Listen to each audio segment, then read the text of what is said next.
Passez toi-même, s'il vous plaît. Voyons, vous voyez bien qu'on fait une prise.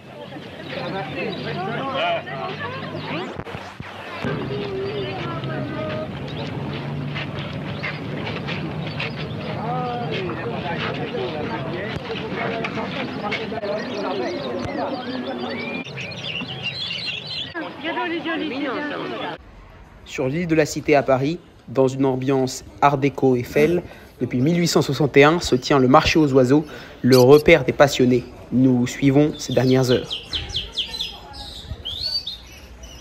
Bonjour, je m'appelle Élie. Salut Élie, donc tu es l'un des derniers marchands au marché aux oiseaux. Donc peux-tu nous décrire un peu ton historique avec ce lieu? Ah bah mon historique il est assez simple, hein. Quand ma mère était enceinte de moi, elle venait déjà ici, elle passait ses journées sur le marché aux oiseaux quasiment tous les dimanches. Et de fait, c'est aussi de là d'où m'est venue mon aptitude à reproduire le chant des canaris, car je les ai entendus toute mon enfance. Et mes plus vieux souvenirs sont ici, dans une poussette, quand j'avais 2-3 ans. Donc oui, c'est une histoire de passion familiale. Donc étant jeune, tu as commencé à t'intéresser aux oiseaux et tu as commencé à t'intéresser, à les reproduire, etc. Quelles étaient tes premières expériences avec eux? Bah, déjà, ce qu'il faut prendre en compte, c'est qu'à l'époque de mon enfance, ce marché était beaucoup plus familial, beaucoup plus vivant. On avait une vraie transmission pédagogique, on avait des éleveurs passionnés qui transmettaient leur passion à des jeunes de la nouvelle génération.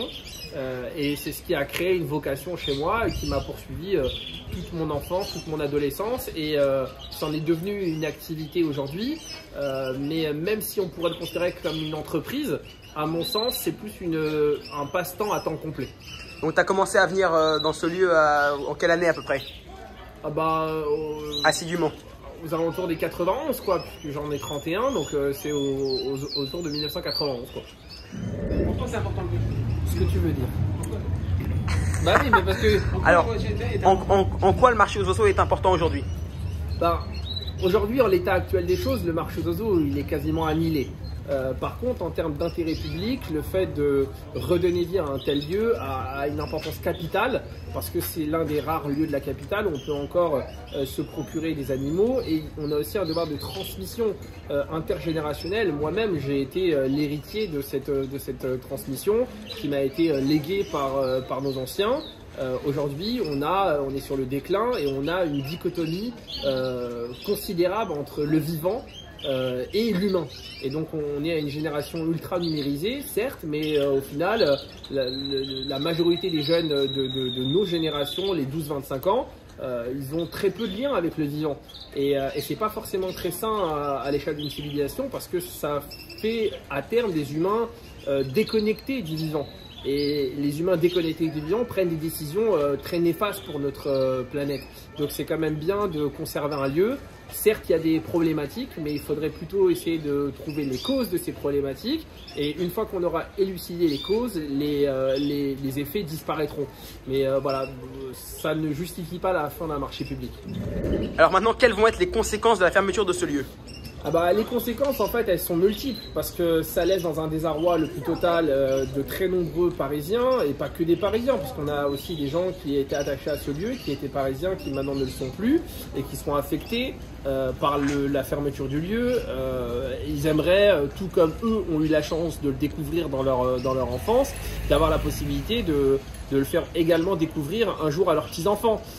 Sauf que bon bah voilà, on est sur une prise de décision assez radicale, où il y a une diabolisation, une stigmatisation de la pratique, et à aucun moment nous n'avons eu la possibilité d'apporter un droit de réponse, d'être concertés ou d'apporter des éléments ou des arguments pour justifier l'intérêt de conserver un tel lieu.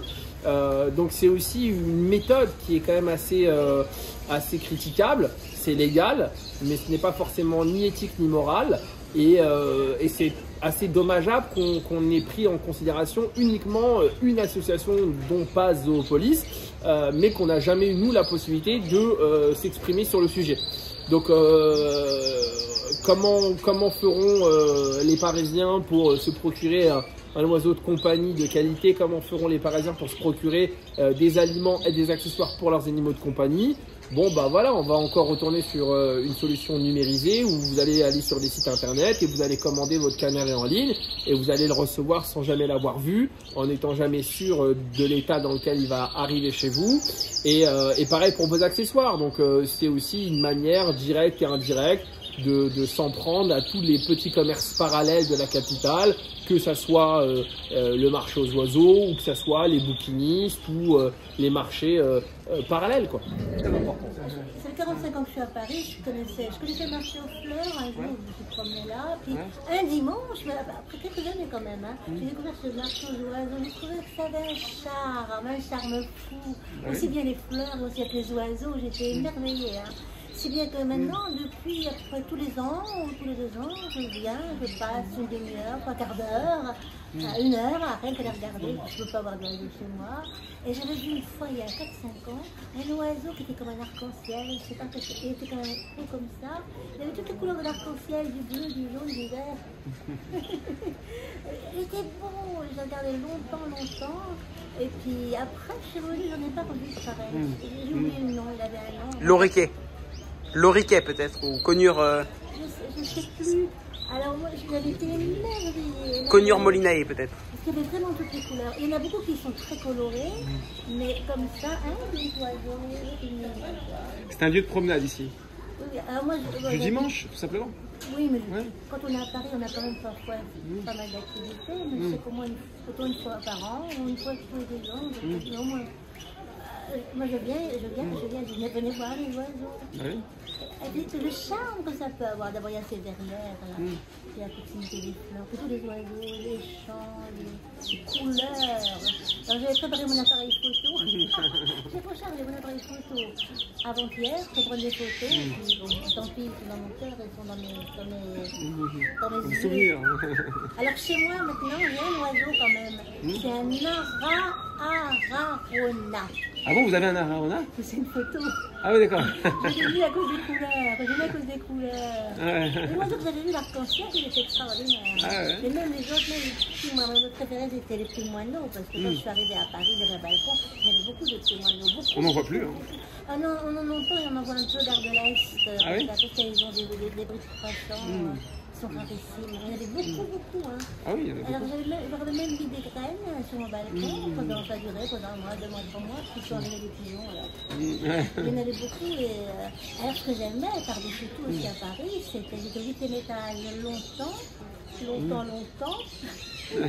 découvre les bisous, là, comment tu t'appelles? Oh, regardez-moi, c'est des roses, c'est gris, blanc, rose. C'est tons extraordinaires. Des tons extraordinaires, ils sont pas violents, mais une douceur, c'est belle, du bleu, extraordinaire. Vous voyez, comme je ne vais pas prendre la commande photo, je n'aurais pas pris en photo. Là, c'est mieux, je vous dirais. Ah, là, on s'envoie les Non, ça va pas. Ah oui, alors, de mon 8e étage, j'ai aussi mis pas mal d'années de me rendre compte, parce que j'allais à des cours le soir, il y avait des martinets, ils arrivaient en vacances le mois de mai, et ils partaient, ils finissaient leurs vacances, j'ai tout début. Et j'ai passé des soirées, des heures à regarder les martinets. C'est extraordinaire de les voir en vrai, parce que là, il y a des cris. Et puis alors, il y a un balai. Et puis, il y a en même temps les heures de jour, ça change. Ils reviennent actuellement les martinets? Non, il n'y en a presque plus. Le Téléry, il n'y en avait presque plus. Ah ouais, d'accord. Mais là-bas, il y a parce qu'il y a aussi les lumières et les sons. Quand vous êtes au 8e étage, vous entendez les sons en bas. Oui, moi je viens au marché aux oiseaux tous les dimanches depuis que je suis petit et c'est une balade authentique à Paris, très agréable. On regrette évidemment que ce marché disparaisse, parce que c'est une partie de l'âme de la capitale qui disparaît avec lui. On espère que ceux qui ont participé depuis des générations se retrouveront quelque part dans l'amour des oiseaux.